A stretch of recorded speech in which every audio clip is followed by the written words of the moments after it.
Certaines saisons correspondent à ce dont on a besoin, mais pas forcément à ce qu'on désire. Bien sûr, on ne s'en rend compte qu'après coup. C'est comme se faire virer de ce boulot qu'on déteste. Ça fait toujours mal. On ressent toujours la piqûre du rejet.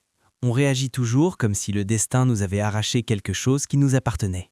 Au final, est-ce objectivement une bonne chose? Oui, absolument. Mais c'est trop difficile à assimiler pour notre cerveau au moment où on arrache le pansement. On y verra plus clair dans 5 mois, quand on réalisera qu'on ne se réveille plus avec la peur au ventre. Il y a des périodes où il faut baisser la tête et vivre différemment. Ce qui signifie que l'idée que tous vos besoins soient comblés n'est plus d'actualité. Ce sera pour une autre fois. Cette période est particulière. Il s'agit de se concentrer pleinement sur une ou deux choses au détriment des autres. Mais la vie est courte, comme le dit le refrain, certes. Et c'est pourquoi nous devons choisir avec soin les projets que nous entreprenons. À mon avis, personne n'atteint des sommets comme ceux qui se consacrent à l'excellence dans un domaine précis.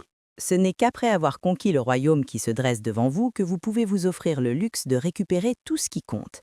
Autrement dit, vous pouvez tout avoir, mais pas tout d'un coup. Et pour être tout à fait honnête, je n'aime même pas la façon dont ça sonne. Mais cela n'en reste pas moins vrai. La réalité n'est pas toujours rose. Touche à tout. Il se rend vite compte qu'il y a trop de domaines pour accomplir quoi que ce soit de concret sans en privilégier un ou deux. Il existe de nombreux exemples, mais je pense que Kanye et ses chaussures en sont un excellent. C'est simple.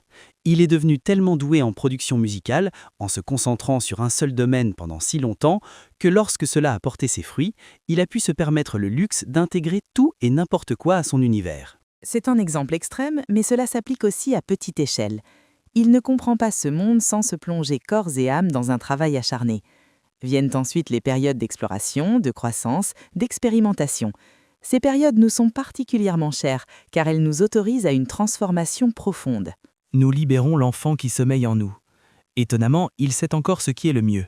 Nous lançons nos idées à plein poumon et observons leur interaction avec la réalité. Nous vérifions comment nos hypothèses résistent à l'épreuve des faits, comment nos récits s'intègrent à la grande pièce de théâtre qu'est la vie. On apprend que chaque saison a peut-être une raison pour laquelle certaines choses deviennent des croyances auxquelles on finit par croire, même si l'on comprend finalement que ce n'est pas parce qu'on peut le faire qu'on doit le faire. Oups, il faut apprendre de ses erreurs. Voyez-vous, mes amis, il n'y a pas de mauvaise expérimentation. L'excès n'est pas l'ennemi. L'immobilité par peur est notre ennemi, car même les épreuves qui nous entraînent dans des spirales infernales nous permettent d'évoluer.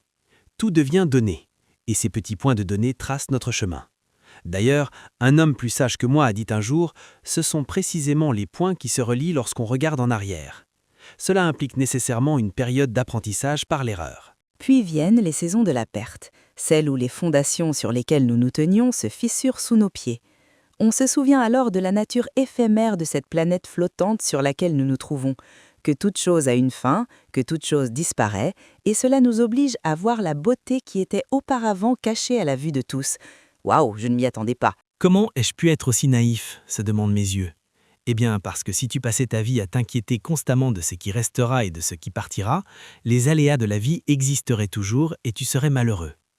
Il y a des gens vraiment pénibles, mon frère. Mon dresseur m'appelle comme ça. Alors souris et trouve ceux qui ne le sont pas. Certains murs s'écroulent, mon frère. Certaines personnes n'ont jamais la force d'affronter cette vérité et pleurent toujours parmi les ruines. Toi, tu dois apprendre à te ressaisir et à reconstruire. Tu dois comprendre que les turbulences ne sont pas un jugement sur toi. C'est la vie qui suit son cours. C'est à toi de les traverser et tu en es capable.